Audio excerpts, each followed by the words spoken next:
এটা কোন রাজ্য বাবা? ন্যাকামোদিকে আর বাঁচিনি। রাজপ্রাসাদের ভিতরে চলে এসে রাজ্যের নাম জিজ্ঞেস করছে যাত্রা। এত কথা বলবার দরকার নেই তো, ওকে রাজ্যের নামটা বলে দিলেই তো হয়। শোনো সাধু বাবা, এই রাজ্যের নাম রূপনগর, আর আমাদের মহারাজের নাম রূপসেন।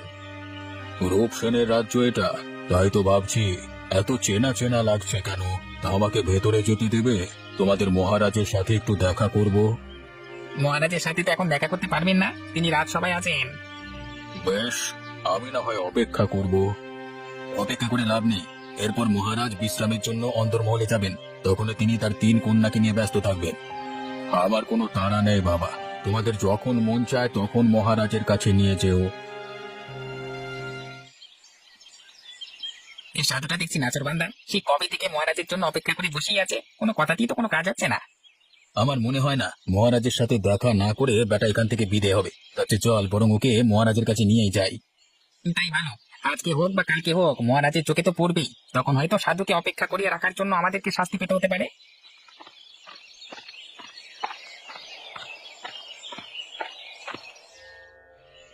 সাধু বাবা, আরে ও সাধু বাবা, আমাদের কথা শুনতে পাচ্ছ? কে ডাকে আমায়? আমি সাধু বাবা, মহারাজ আপনাকে ডেকেছেন। ও তোমরা? তা মহারাজ আমায় এত তাড়াতাড়ি ডাকলো যে আমি তো কেবল ধ্যানে বসেছি। আগে দোষ আমাদেরই, মহারাজ ব্যস্ত ছিলেন বলে আমরা তার কাছে আপনার কথা বলতে পারিনি। আজকে সে কথা শুনে আপনাকে তিনি যেতে বলেছেন। মিথ্যে কথা বলো না প্রহরী, তোমাদের মহারাজ আমার কথা শুনলে এখানে এসে আমার পায়ের ধুলি নিতেন, আমাকে যেতে বলতেন না। প্রাসাদের ধনী খুব অভাব কিনা, তাই আপনাকে সেখানে যেতে বললো, বুঝলেন তো। বেশ, আমি যাচ্ছি, তবে তোমাদের কোনো ভয় নেই। রূপসেনের কাছে আমি তোমাদের বিরুদ্ধে কোনো নালিশ করব না।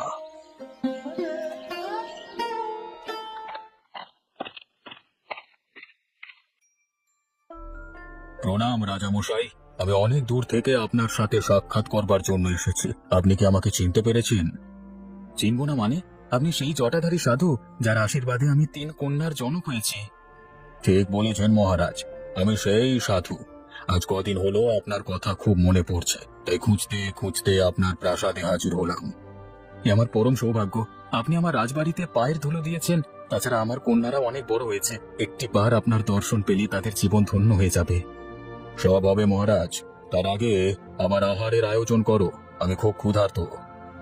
হ্যাঁ হ্যাঁ, আমি এক্ষুনি আপনার রাজভোজের বন্দোবস্ত করছি, আপনি ততক্ষণে আমার সিংহাসনে আরাম করে বসুন। না না মহারাজ, আমি সিংহাসনে বসতে পারবো না, আমি এখানেই আসন পেতে বসলাম।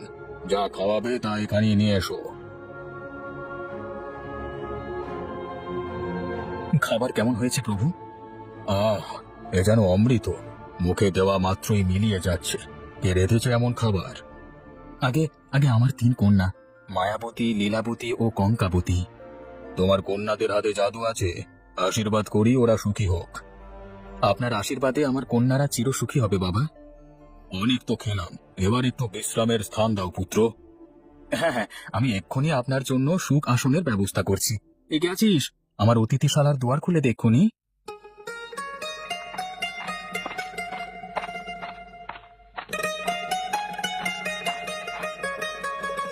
এটাই আপনার বিশ্রাম কক্ষ, আর এই আপনার বিছানা। এবার আপনি একটু ঘুমিয়ে নিন বাবা। হ্যাঁ, ঘুমাবো তো বটে, তবে আমায় 3 দিনের আগে ডাকবি না। 3 দিন পর সূর্য উঠবার সময় আমাকে ডেকে দিবি, তখন আমি বেরোবো। ঠিক আছে বাবা, আপনি নিশ্চিন্তে ঘুমান, এখানে কোনো ক্রমেই আপনার নিদ্রায় ব্যাঘাত ঘটবে না।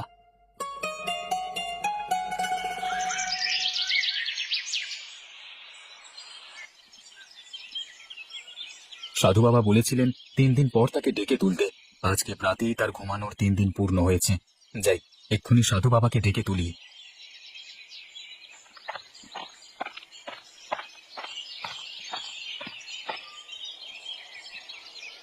সাধু বাবা, সাধু বাবা, আপনার ঘুমানোর 3 দিন যে পূর্ণ হলো, এবার উঠুন, চোখ মেলে দেখুন, ভোরের আলো ফুটতে শুরু করেছে। কে কে ডাকে আমায়? আমি সাধু বাবা, আমি রূপসেন। ও তুমি? তা 3 দিন পূর্ণ হয়ে গেছে বুঝি? আগে বাবা, 3 দিন আজকেই পূর্ণ হলো, তবে আপনি চাইলে। না, আমি আর বিশ্রাম চাই না। শরীরকে যত প্রশ্রয় দেবে সে ততই আরাম খুঁজবে। আমি এখন বেরোবো মহারাজ, তবে যাওয়ার আগে যদি তোমায় কিছু দিয়ে যেতে পারতাম। বাবা, আপনার আশীর্বাদে আমার 3টি কন্যা সন্তান হয়েছে, আপনি যদি কিছু দিতে চান তবে তাদের দিয়ে যান। বেশ, তুমি তোমার 3 কন্যাকে ডাকো, আমি তাদের ভাগ্য বলে দিয়ে যাব। আমার কন্যারা তাদের ভবিতব্য জানতে পারবে, এ যে বড় সৌভাগ্য। ওরে কে আছিস? এক্ষুনি রাজকুমারীদের নিয়ে আয়।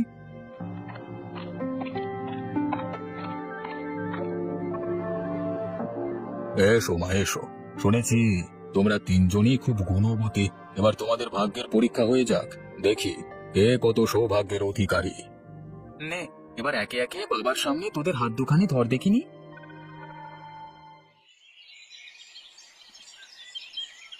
কি হলো সাধু বাবা? সে কখন থেকে দেখছি আপনি গম্ভীর হয়ে আছেন। আমার কন্যাদের হাতে খারাপ কিছু আভাস পেয়েছেন কি? হ্যাঁ মহারাজ, রাজকুমারীদের হস্তরেখা দেখে আমি খুবই নিরাশ হয়েছি। কি আছে ওদের হাতে রেখায়, যার জন্য আপনি এতটা হতাশ? ওদের হাতে সব রেখাই আছে, কেবল বিবাহ রেখা নেই। তার মানে আমার কন্যারা কুমারী থাকবে, তাদের কখনো বিয়ে হবে না? তাই তো দেখলাম মহারাজ। আপনার কোথাও ভুল হয়নি তো বাবা? যে কোনো একজন রাজকন্যার ক্ষেত্রে সেটা সঠিক হতে পারে মানলাম, কিন্তু 3জনের ক্ষেত্রে একই ফলাফল কিভাবে সম্ভব? আমার গণনা ভুল হওয়ার কোনো সম্ভাবনা নেই মহারাজ। আমি একাধিকবার গণনা করে একই ফলাফল পেয়েছি। এ কি বলছেন সাধু বাবা? এখন আমি কি করব? এই 3 কন্যা ছাড়া যে আমার আর কোনো সন্তান নেই। এখন যদি ওদের বিবাহই না হয়, তবে কি করে আমার রাজ্যের উত্তরাধিকার পাবো? এতটা ভেঙে পড়বেন না মহারাজ। বিপদ যেহেতু আছে, তা থেকে উত্তরণের উপায়ও আছে। উপায় আছে? কি উপায় বলুন সাধু বাবা। সেজন্য রাজকুমারীদের অনেক ত্যাগ স্বীকার করতে হবে, তাদের এই রাজপ্রাসাদ ছাড়তে হবে। যদি কিছুকাল কষ্ট করে ওরা মনের মতো স্বামী পায়, তবে তা হাসি মুখে মেনে নেবে। ব্যাস, তবে আজই আপনি রাজকুমারীদের প্রাসাদ থেকে বের করে দিন, আর তাদের হুকুম দিন আপনার রাজ্যের দক্ষিণ প্রান্তে জেলেদের যে নোংরা গ্রামটি আছে, সেটি যদি পরিষ্কার করতে পারেন, তবেই তারা প্রাসাদে ফিরতে পারবে। আপনার আদেশ শিরোধার্য সাধু বাবা। আমি এক্ষুনি আমার 3 কন্যাকে প্রাসাদ থেকে বের করে দিচ্ছি, কিন্তু সামান্য একটি গ্রাম পরিষ্কার করলে ওদের অভিশাপ কাটবে তো? হ্যাঁ কাটবে, সেই সাথে রাজকুমার বরও পাবে।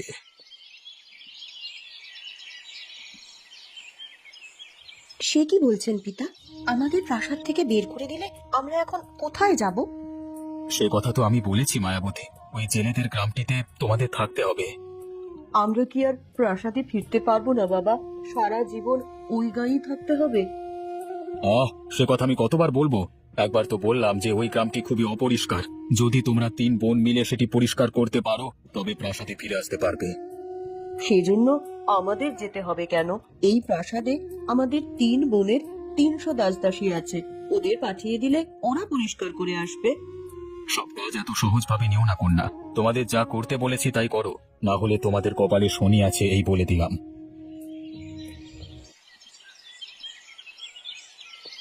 এখন কি করবে দিদি? বাবার মতিগতি তো আমার ভালো ঠেকছে না। একবার বের করতে পারলে আর কি প্রাসাদে ঢুকতে দেবে? ওই সাধু আসার পর থেকেই বাবার মাথা বিগড়ে গেছে। উনি কি কুবুদ্ধি দিয়েছেন কে জানে। সব দোষ ওই সাধুটার, সেই আমাদের আজ পথে বসাচ্ছে। ওকে যদি একবার হাতের কাছে পাই, তবে মজা দেখাবো। আগে নিজেদের বাঁচাও, তারপর সাধুর কথা ভাবা যাবে।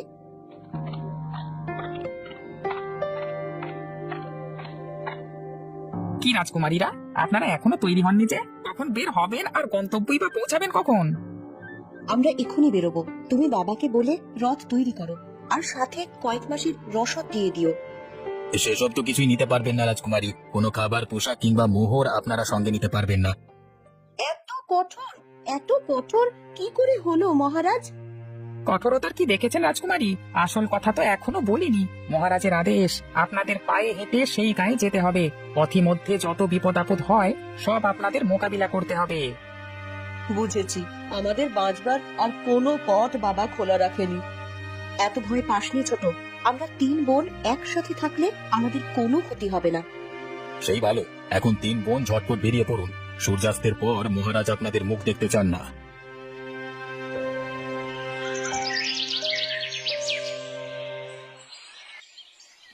এই যে সকাল হলো, এখন আবার সব কিছু পরিষ্কার করতে যেতে হবে। বলি, আমারও তো একটা মানুষের জীবন নাকি? এইভাবে এই সারা গাঁ পরিষ্কার করে বেড়ানো কি আর আমার কর্ম বলো তো? কিন্তু কি আর করব, কাজ না করলে তো আবার ভাত মিলবে না। যাই, আগে আমার উঠোনটা পরিষ্কার করে নি, তারপরে খেয়ে দিয়ে বাইরে বের হবো খন।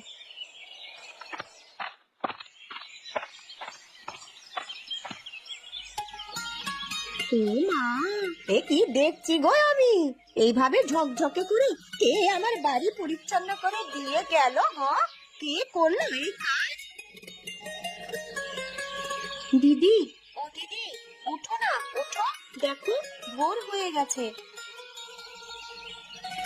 কি হলো কি? এত সকালে কেন ডাকছিস বল?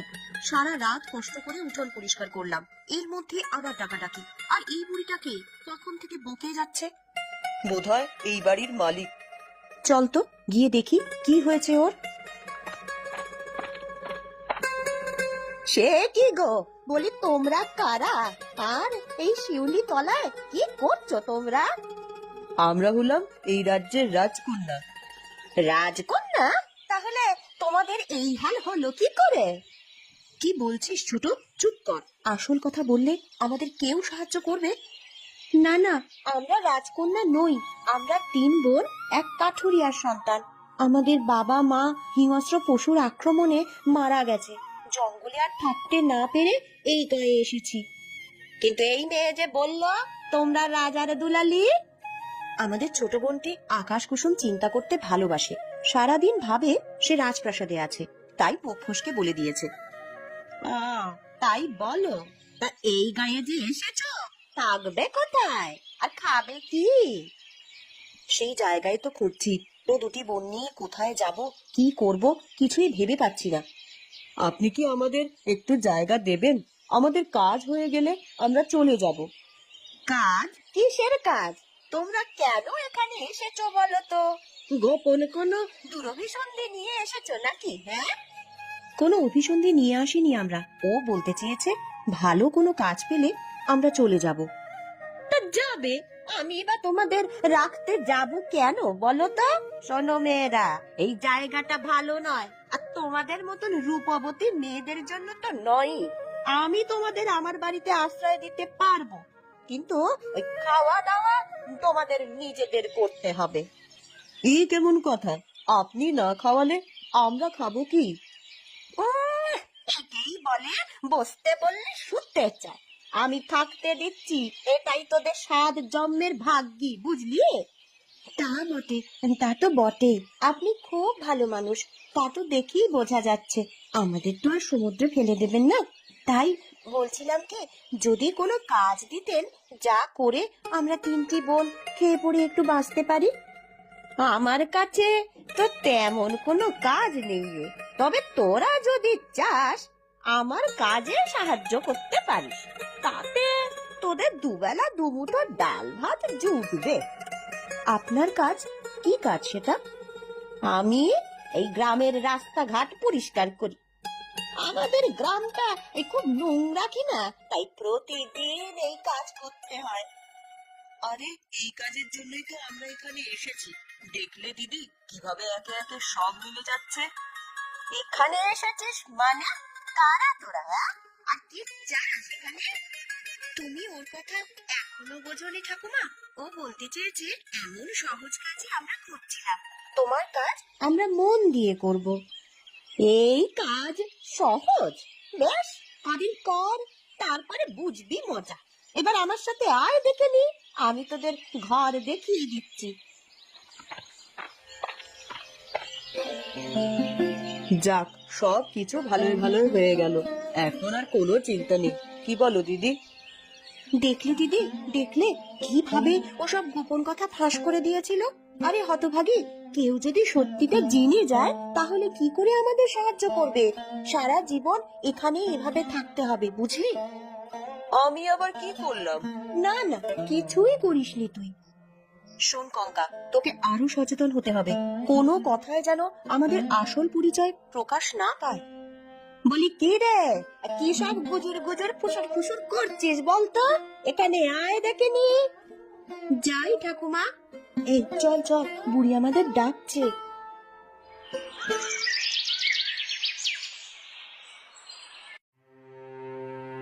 কই রে হতভাগীরা, বলি এত বেলা অবধি রাজকন্যাদের মতন পড়ে পড়ে ঘুমোলে হবে? সূর্য যে উঠতে চলেছে, এক্ষুনি কাজে লেগে যেতে হবে। এই যে বুড়ির ডাকাডাকি শুরু হয়ে গেছে, এখন আর একটুও ঘুমোতে দেবে না। আর ঘুমিয়ে কাজ নেই, এক্ষুনি ঝাড়ু গামলা নিয়ে বের হতে হবে। বাবা কি বলেছিল মনে নেই? যদি গাঁখানি একেবারে পরিষ্কার করতে পারি তবেই আমাদের প্রাসাদে ফিরিয়ে নেবে। হ্যাঁ হ্যাঁ, তাই চলো। এখন কাজ শুরু না করলে শেষ করা যাবে না।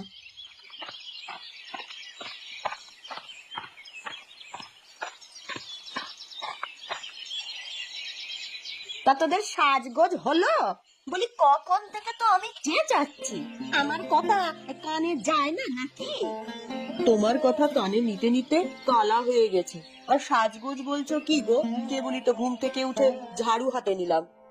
হয়েছে হয়েছে, রাখ। আর তোদের বয়স আমিও পার করে এসেছি। চল এবার পরিষ্কার পরিচ্ছন্নের কাজ শুরু করতে হবে। এ কি গো, চারপাশে যে কেবল মরা মাছ ছড়িয়ে ছিটিয়ে আছে, এগুলো আমাদের পরিষ্কার করতে হবে। হ্যাঁ, এই সব মাছ এই ঝুড়িতে তুলে ফেল।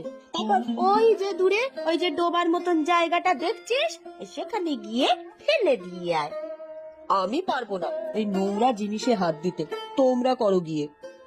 বেশ, তাহলে তোকে ও বেলা থেকে খেতেও হবে না, যারা কাজ করবে তারাই খাবে। না না, কাজ করব আমি। এই যে এক্ষুনি সব পরিষ্কার করছি।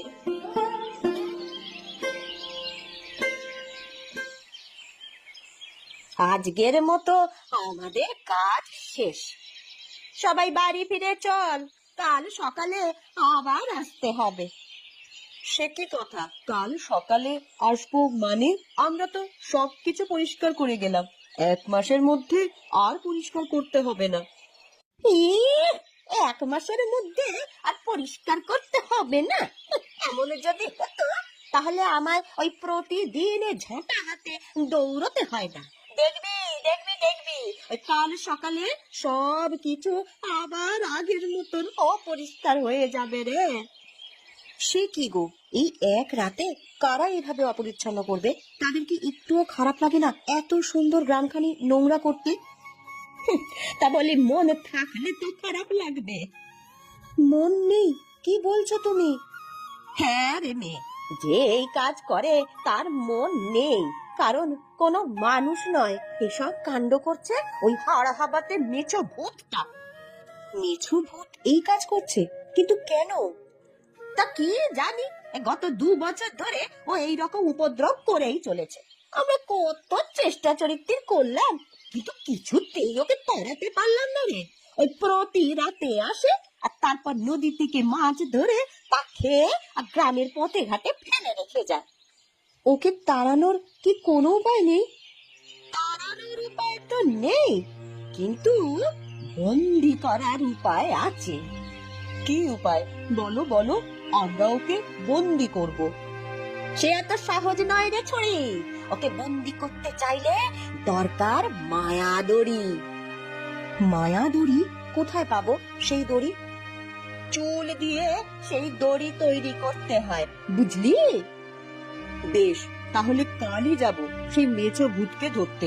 কি বলিস দিদি, আমাদের যে চুল আছে তা দিয়ে শক্ত একটা দড়ি তৈরি করা যাবে। হ্যাঁ, তুই গেলি আর সে এসে তোর হাতে ধরা দেবে এমনটা ভাবিস নে। ওকে ধরতে হলে কিছু কৌশলে জানতে হবে। কি কৌশল বলো, আমরা ওকে ধরতে চাই। শোন তবে।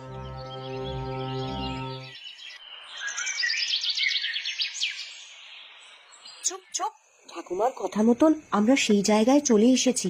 ভূতটা এখানেই থাকবে, বল। কিছুই তো দেখছি না আশেপাশে, কোথায় ভূত কোথায় কি? দেখতে পাবি, একটু ধৈর্য ধর না, তখন কিন্তু ভয় পেয়ে আবার মশাল নিভিয়ে দিস নে। না না, এই মশাল নিভবে না, যতক্ষণ আমি আছি ততক্ষণ মশাল থাকবে। এই কে রে, কারা এত রাতের বেলায় বের হলো? কাদের এত বড় সাহস?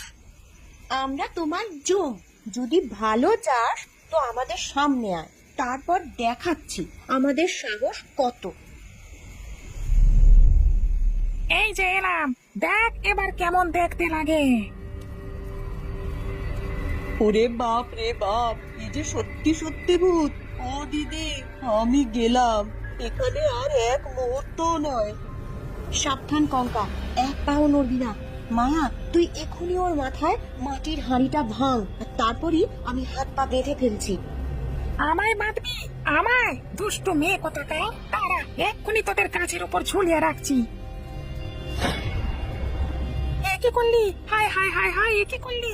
আমার উপর সরিষা ছুঁড়ে দিলি, আমার যে হাত পা চলে যাচ্ছে। কেবল তো শুরু, এখন দেখ কি করি তোকে। ছেড়ে দে আমাকে, ছেড়ে দে, আমি এখান থেকে পালিয়ে যাবো, আর কখনো এমুখ হবো না। ওরে বাবা! কেউ ওর কথা শুনবি না, একবার ছাড়লেই আমাদের আক্রমণ করবে। যাক বাবা, অবশেষে ওকে বাঁধা গেল। চল এখন বাড়ি ফিরে যাই। ভূতটাকেও বাড়ি নিয়ে যেতে হবে, কোনোভাবে এখান থেকে ছুটতে পারলে আবার আমাদের ক্ষতি করতে চাইবে। সেই ভালো, চল চল ওকে বরং চ্যাংদোলা করে ধরে নিয়ে যাই।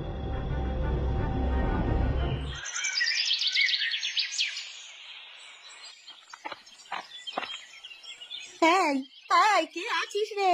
বলি এক্ষুনি এদিকে আয় রে তোরা। দেখে যা, দেখে যা এখানে কি অলক্ষণে কাণ্ড ঘটেছে। কি হয়েছে ঠাকুমা? এই সাত সকালে চেঁচামেচি শুরু করলে কেন? কি হয়নি সেটা বল। সকালে উঠে দেখি এই ছোড়া হাত পা বাঁধা অবস্থায় পড়ে আছে, আর এদিকে গা খানিও বিলকুল পরিষ্কার হয়ে রয়েছে, একটুও ধুলো ময়লা নেই কোথাও। এখনো বোঝনি তুমি? কাল রাতে আমরা সেই ভূতটাকে জব্দ করেছি, তাই তো আজ আর কিচ্ছু হয়নি। কিন্তু সেই ভূতটাকে তো বেঁধে এখানেই রেখেছিলাম, সে গেল কোথায়? আর এখানে এই যুবক কি করে এলো? আমি তোমাদের সব বলছি কন্যা, আগে আমার বাঁধন খোলো, তারপর সব ঘটনা খুলে বলছি। আপনাকে আমরা মুক্ত করলাম, এবার বলুন আপনি কে?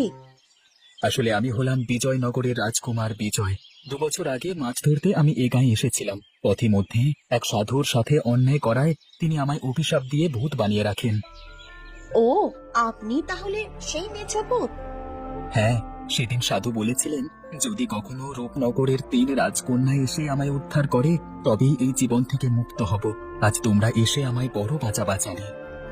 ও, এই কথা। তাহলে সেই সাধু বাবাই গ্রাম পরিষ্কারের কথা বলে আমাদের এখানে নিয়ে এসেছে, আর আমরা ভেবেছি আমাদের পিতা আমাদের ত্যাগ করেছে।